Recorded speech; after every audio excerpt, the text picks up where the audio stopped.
And we are back on the music podcast with my co-host Tom Westall and our very special guest this week. We have the amazing Rose White. We start every podcast with over and underrated. I'm going to give the guys some artists. They're going to tell me if they're overrated, underrated, or maybe they're just rated fine. Starting with Florence and the Machine. Underrated. Yeah, agreed. Underrated for Florence. Lonely Young. Underrated as well. Yeah, underrated. Agreement so far. Disclosure.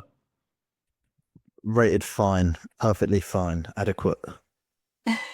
Yeah, Duffy. Overrated. I'm gonna say underrated. And Niall Horn. Overrated. Yeah, I don't really know if he released anything recently, so I guess overrated as well. You're in agreement for quite a lot of this, you two. Fantastic. All right, Rose, we want to come straight to you. We want to talk music. What is coming up for you in 2025 and how would you describe your sound? My sound, I'm gonna say it's a modern soul. I mean, that's what people told me, so I'm just gonna go with it. Modern soul with element of pop. 2025, I actually still don't know. I've got plans, but I don't want to jinx anything, so I don't say anything just yet. Something is brewing in that head of mine, and we'll see. We'll see if I manage to make it work. But obviously, it's always just more music. So Pretty that's much. the very beginning, Rose. What was the first song you ever wrote? What was it called and how do you feel about it now? The first song I ever wrote is called Right. And if you are a hardcore like Rose White fan, you know this song and you've heard it live and you even heard it at the time at Spotify, but it's long gone. I don't play it anymore, ever. Is it? I cringe a little bit when I listen to the lyrics and stuff, but everyone starts somewhere, right? So it's like, yeah, I look back at this, like, okay, well, you tried. Gotta have the effort. But let's not show it to people anymore. What would you say is the biggest risk you've taken in your music career and how did it shape how you are today? Music career life in general, I would say moving to London. Because that's where it all started. I just moved here when I was 20 and I only had like £300 and no job. I didn't know anyone in here. I didn't like I rented off a room from like a Polish equivalent of Gumtree or Craigslist, like name a dodgy website. That was it. And I got to Golders Green. I'm like, right, let's do this thing called live and music in London. So I would say, yeah, that was the boldest thing I've ever done. That takes some guts, that does. Westwell, you would say London's your favourite city. Is you a budding musician? Obviously you are. We know that you're a bassist, but if you're gonna go full time with it, is London a city you'd want to be in? I don't think there'd be any better place to be honest. Look out, I know you're a big fan of it. Rose, what strategy do you use when you hit a creative block? Well, I just carry on writing. Yeah, just carry on writing all the time. There's no such thing as creative block then. But I want to ask both of you this question then, right? So if you could be a fly on the wall for any album ever made being recorded, who would it be and why? Oh. Wow. So to be a specific album. I want a specific album from both of you, yes. Oh. Let me have a little think. I've stumped Westwell. Rose, what are you thinking? Oh. If I could be on any album just like that. Do you know, I'm gonna say something that just bloody shaped me in a way, even though you can't really hear it in my music. And that's just pick one of the first three, I don't know, like Led Zeppelin albums. Wow, okay. Like that's what I grew up on, like rock. I thought you were going to bring in some big soul artists or something like that. This is really... Yeah, but that's not what I grew up with at all. I discovered so late in life. So I would say like, yeah, if it's any album, I'm gonna go back to good old rock. Fantastic. Westwell, I'm sure you're scrolling through your Spotify Wrapped. Okay, I'm trying to think. there's a lot of Drake on there, I'm sure, but is there a I lot know. to go? I would be tempted to say like either like one of the Tame Impala albums. I'd want something that's like quite technical to make, something that's required a lot of different elements. So probably like a Tame Impala album. I'm not a massive Tay Impala fan, but I really respect what he does. Like a solo Yeah. musician that plays every instrument, then brings in sessions to how he wants to play. That sounds like quite a complicated album making process. Yeah, either being with like Kevin Parker in that. Um, Actually a little bit of an odd pick would probably be like a Travis Scott album because there's a lot of stuff that goes on like studio wise with the making of those albums, a lot of like complex sounds and things like that. Yeah, or the latest Bad Bunny album because I think he's just chilling in Puerto Rico, so that doesn't sound too bad for just a few months over there, just in the sun. Sounds good. I love that. Right, Rose, we have some fan questions that come in. I'm going to try and bring you into it when I can. The first question is this is from Jane. Jane says, "Hi guys, we really love the podcast. Listen to it on my way home from work. We know Westwell is a big Drake fan. What's his opinion on the Kendrick Lamar this week and the big diss? Has he seen the Super Bowl?" Westwell, people are wanting your comment on this. Oh, I did see something about the old Super Bowl. Kendrick was quite political in it, I think. I haven't seen what he said, but yeah, I don't know, to be fair. I don't mind a bit of Drake. We know you Um, like Drake. Do you like Kendrick? Would you listen to his music? I have listened to Kendrick Lamar before, yeah. And did you like it? I do like Kendrick Lamar, yeah. Yeah. Because it's rumored that Drake was suing him for a particular song, which he then teased and played in the Super Bowl. Oh, Is the plot thickens. it does? Yeah, I don't know the beef too much between it, but people seemed interested. I'm not too involved in the beef. I think you just gotta, respect them both for their individual talents. You know, Normally this isn't you. Normally you're very like no, no, but- no. You just gotta sit back and respect it. I also don't know enough about it to be controversial. Rose, I want to bring you in on this. Westwell mentioned I wouldn't say a genre of music, but maybe a style of music called shoegaze. I've never heard of a shoegaze before. Never Westwell, do you want to explain it to the pod again? We did this last week. It's like a late 80s, I'd say, early 90s style of indie music, and it was characterized.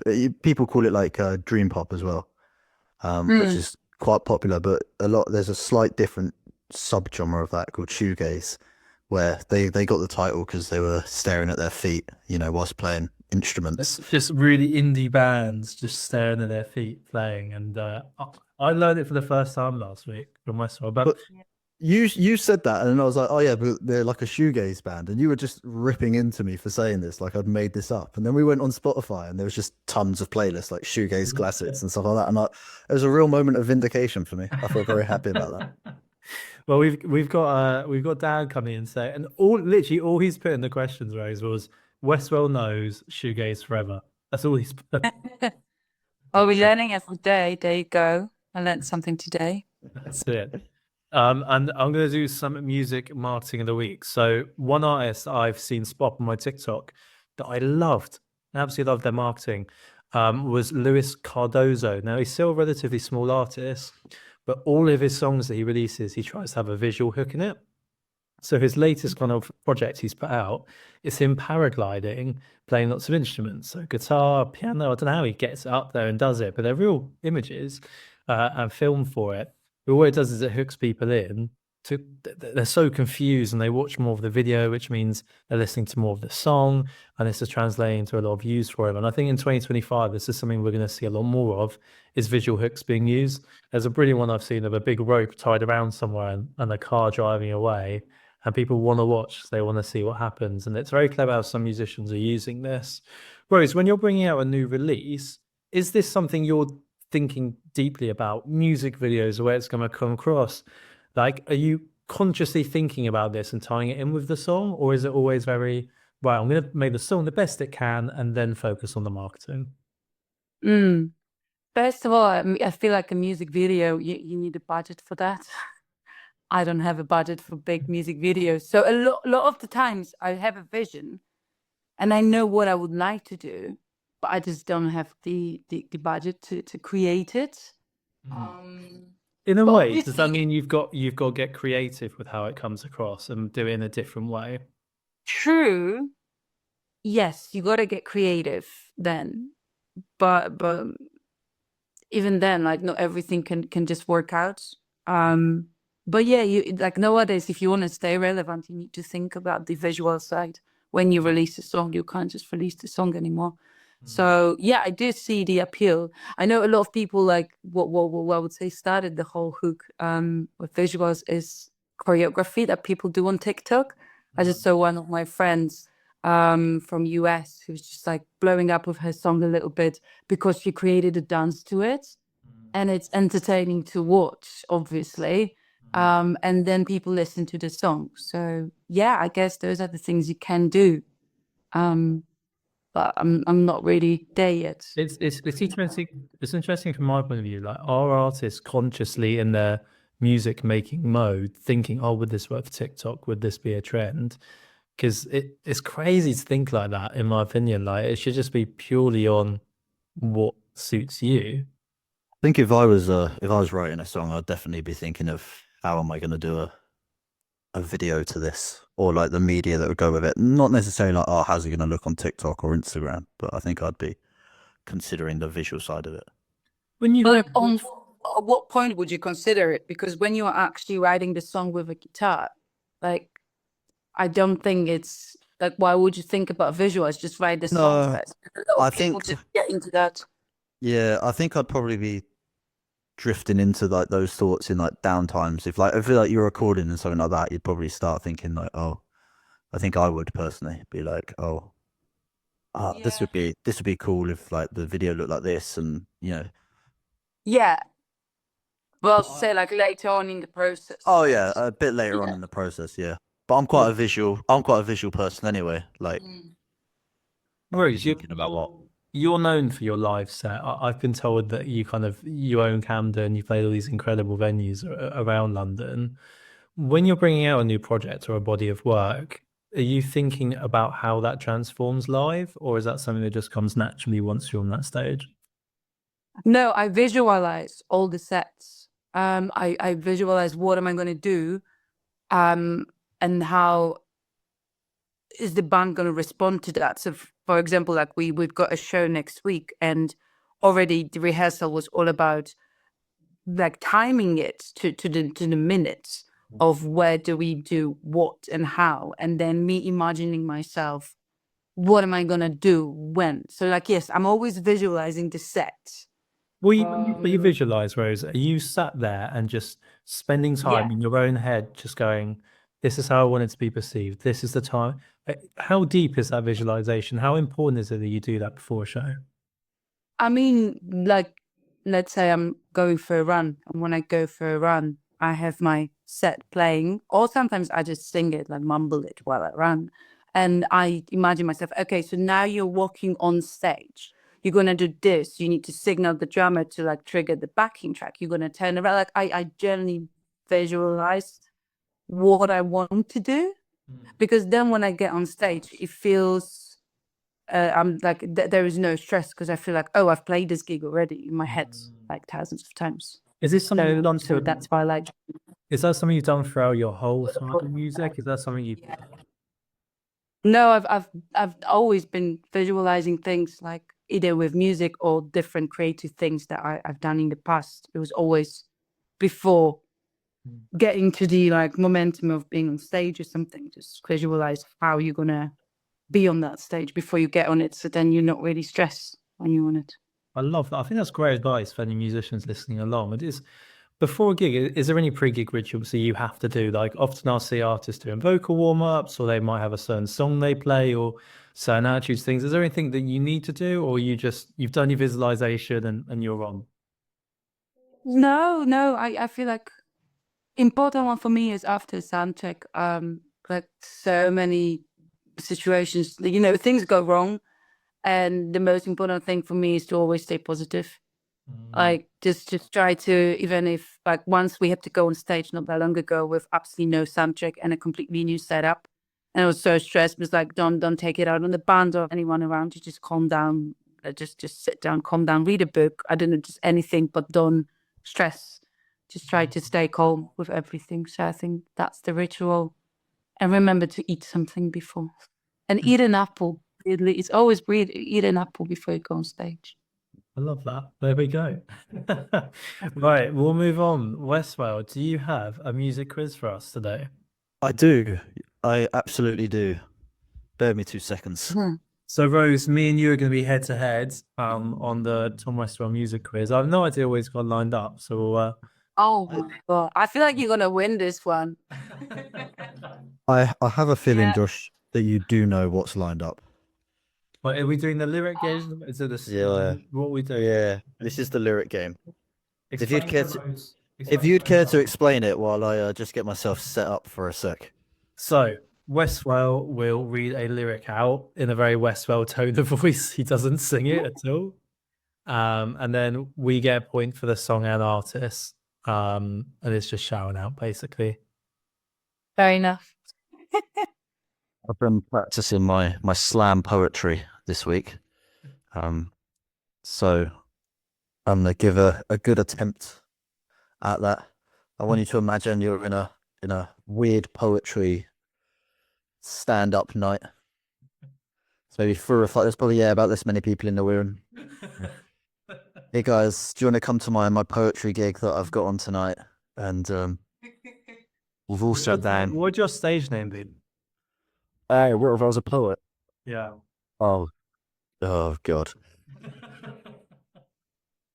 Be like Tom the Wise or something like that. Tom the Wise. Okay, let's go Tom the Wise. Okay, so if you get the artist, that's 1 point. Get the song, that's 2 points. If you get one or the other, obviously it's 1 point, respectively. Sleazing and teasing. I'm sitting on him. All of my diamonds are dripping on him. I met him at the bar. It was 12 or something. Recognize that. I ordered 2 more wines because tonight I want him. A little context. Right. Correct. We shout what we know. Yeah, shall we? Right? Escapism. Yeah. Yeah, right. We'll share the points there. I wouldn't have gone that. I wouldn't have got the song, so that's quite fair. 1-1. What a tune. What a tune. That's a great song, isn't it? Yeah. Hang on. Where am I? She put her foot to the pedal. It'll take a whole lot for me to settle. Yeah, said my happiness is all of your misery. I put good dick all in my kidneys. Is it Doja Cat, Painted Town Red? It is. Oh. It's just because I covered those songs or like of them. Yeah. Where are we going next? It's 3-1, Rose. I need to catch up. Hate to see you with some other broad. Know you happy. Hate to see you happy if I'm not the one driving. I'm so mature. I'm so mature. I'm so mature. I got me a therapist to tell me there's other men. I don't want none. I just want you. If I can't have you, no one should. I might kill my ex. Not the best idea. His new girlfriend's next. How'd I get here? I might kill my ex. I still love him though. Oh, No clue. no, the other ones I could sing it in my head. I have no idea about that. That is Kill Bill by Scissor. Oh yeah. Okay. I wouldn't have got that. Fair enough. How many we got left? This is so uncomfortable doing this. You pick the songs. You pick the. Do you know what? And I picked them for this exact reason, that it'd be incredibly uncomfortable. Oh, it's so different having to do it, especially when no one gets the song. Keep going, keep going, keep going. I'm just looking for you to put me out my misery, really. Here we go. It's fine. It's cool. You can say that we're nothing. Oh, Chappelle. Yeah, Chaperone. yeah. Which song? Good luck, babe. Yeah, spot on. No, I knew that. Yeah. No. I'll get smashed it. You are getting absolutely destroyed. 5-1, 5-1 so far. If you're playing along at home, how you doing? Let us know. It can't be said I'm an early bird. Poisa too sweet. Poisa coffee. Wow. No, you got it too sweet. Well done. Very quick. That was in my Spotify rap. That was impressive. I'll give that to you. You don't normally get them that quick. Thanks. He left no time. Amy Winehouse. Oh, back to black. Well done. We Rose snuck in there. Rose snuck in. Snuck in there. Rose wins 6-4. Well done. Well done. Well done, Rose. Smashed it. Right, we're going to move on to our last little segment now. So, what's going to happen is I'm going to put in the chat box for these two to go and have a look at 3 songs to review. Whilst they're reviewing it, I will tell you all about the songs and the question that artist has put in for the podcast. We're taking their applications. It's taken us a long time to get through all of yours because there's been plenty to go through. But if you've got a song that you want reviewed, you can put it in, and we will take a listen and do the review. But you've got to be quite brave to do it. But we respect it. So the first song, guys, I'm going to put in for you in the chat. If you go on Spotify and take a listen to it, Rose, is Paul Walters with Come Round. So the guys are going to take a little listen, and I'm going to tell you what it's all about. So this is Paul Walters, Come Round. The song has a simple premise to it. It's somewhat saying something to someone you want to reduce. The general vibe of the track gives out summery, warm, beach vibes. You know what? It's been so cold here. I really like the sound of that. The topic or question they want to ask about the music industry on the podcast is pay-to-play schemes. I hate pay-to-play. I hate it. I hate it. I hate it. Awful. When I was a promoter, we did shows all across the UK. I tried to be as fair as possible. And it's on the promoter to sell, but it's also on the artist to sell. I think it's a joint responsibility there. It's not one or the other. But I used to say to artists, right, we're going to give you a basic fee for performing, make sure everything's covered with, and you decide your allocation. If you hit it, we'll pay you a full fee, which we knew we were going to get because of the ticket sales. That's how I did it, right? And 99% of the time I said, good, cool, fair enough, happy with that. To say to an artist, oh yeah, you can play, you can support its eyes, but you've got to pay to be on it is crazy to me. And it doesn't just happen at the small local promoters. No, it happens on a major scale. Like typically a booking agent or a manager will choose a support act for a big arena-sized tour, but there are pay-to-plays on that, where people genuinely pay to be the support artist because they know they're going to get the attention with performing in front of a lot of people or the radios and the bits that come with it. And I just think it's crazy. Like there's just certain things in the music industry where it wouldn't be acceptable in any other industry but ours, and pay-to-play is one of them. I hate them. Absolutely hate them. In my opinion, stay away. That's my opinion for any artists coming up, unless it's an unbelievable opportunity. And even then, I'll go to help musicians get some good legal work because it's tough. It is tough. Well, I'm going to ask Tom and Rose White to come back. I'm hoping they've taken a listen and tell us what they think. Tom, what is your opinion on the song? Oh, that was unbelievable. I was not expecting that. You tell you what, the last couple of weeks, you've been really loving these reviews, haven't you? I have. Honestly, that was really good. What did it make you think of Paul Walker's Come Round? I don't know what it made me think of, but there's some strong vibes. Honestly, I thought it was going to be some sort of like Britpop song when I first clicked on it. You see, when you said the image of it. Yeah, yeah, and then yeah, it's like a reggaeton, kind of like Afro beats, a little bit of garage in there, I'd say also as well, like that sort of vibe. I was just going on his Instagram. He's it's part of the Portuguese speaking community. So Fala português. yeah, muito português. Yeah, muito bom. Muito bom. Rose, what did you think? Oh, honestly, when I had a listen, imagine myself somewhere on a beach, somewhere warm, with a good drink in my head, and the DJ playing that over there. Rose, I'm going to tell you now that wouldn't be in London. Something. I know. Why? I but no, vibe. Definitely for like a good sunny outdoor party. Yeah, definitely a vibe. I like it. Yeah, I'm gonna Well, check the guy out. put it on the old summer playlist for us, okay? Yeah. And then together. Right, the next song they're going to go and listen to is Leaving Here Saints. This is by Macy O. Guys will mute themselves and go and take a listen. And I will tell you all about it. So, Macy O, and this is called Leaving Here Saints. This song is all about when two people's love for each other turn to lust and they want to connect on a deeper level.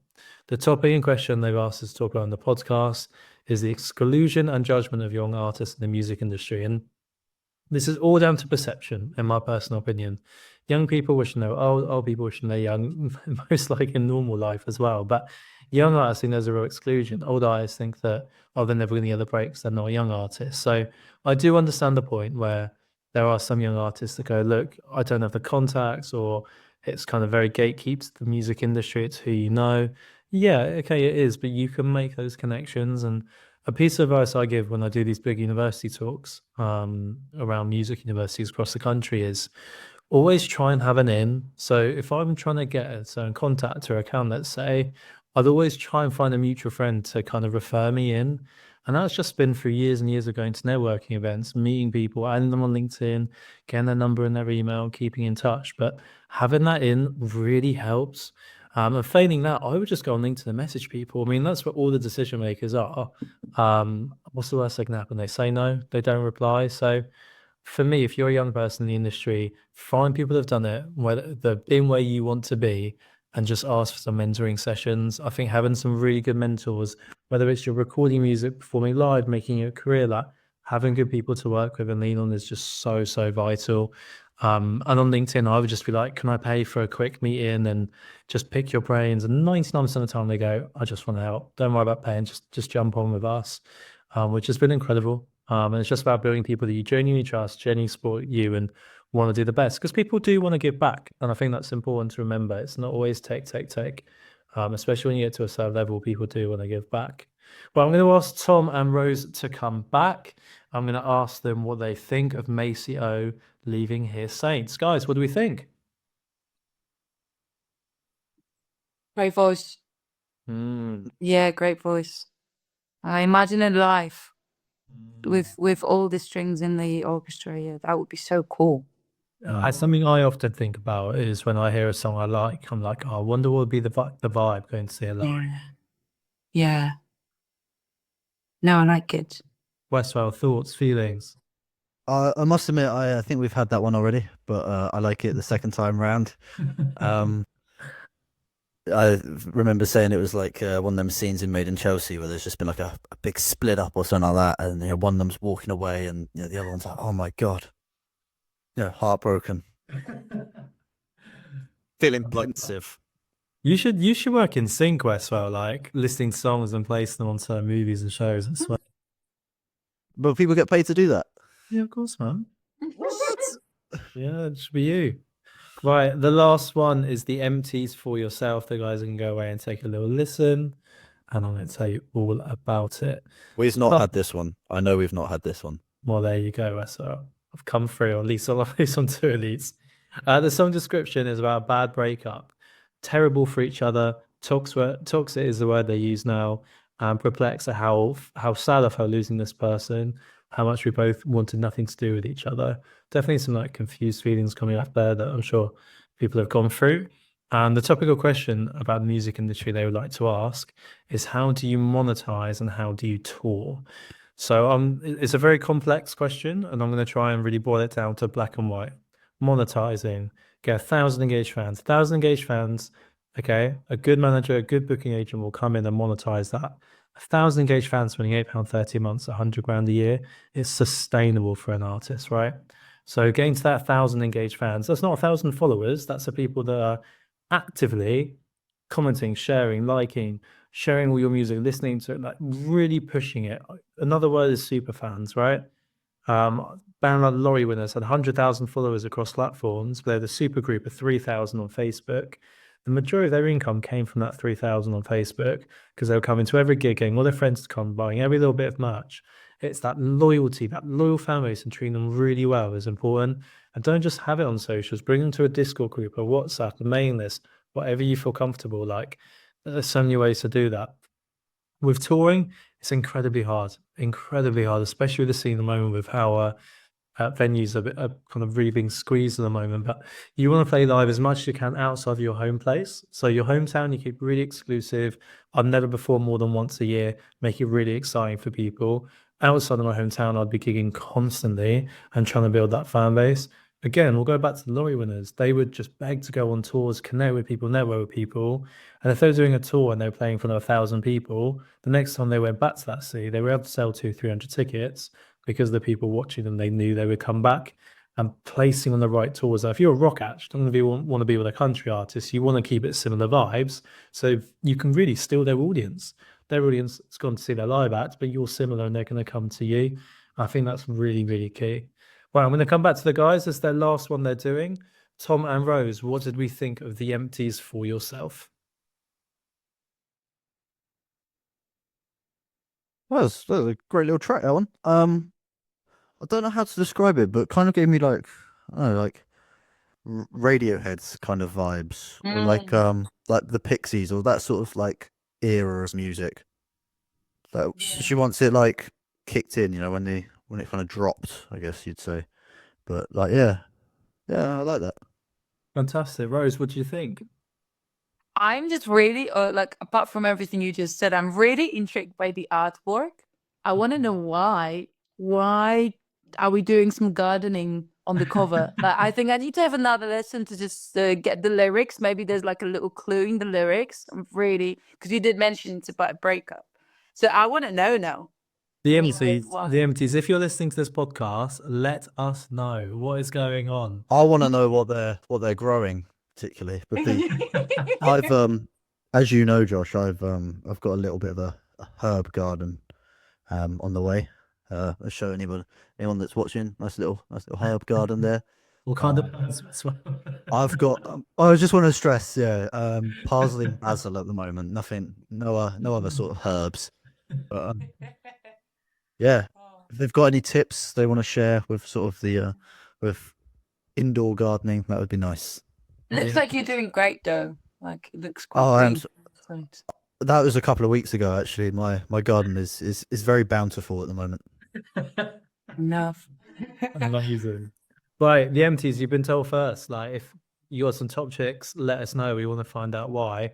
Rose, before we go, anyone listening at home that want to come and see you live, they want to come and get involved, where can they find you? Well, they can come and see me live on the 8th of March. I'm doing a support for this amazing soul artist that I found on Spotify back in the day, became a fan, and now I get to open for her, which is just crazy. Her name is Caitlin. She's like this beautiful soul voice, and the band, everything is just so yeah, I'm opening for her at the Grace in Highbury, Islington on the 8th of March. Big venue that is as well. Like there's a It is. It's a cinema cool and some venue. venue. Yeah, I'm still debating whether I'm bringing the band or not. We'll see. Maybe yeah, if we send it out, I might just bring the band.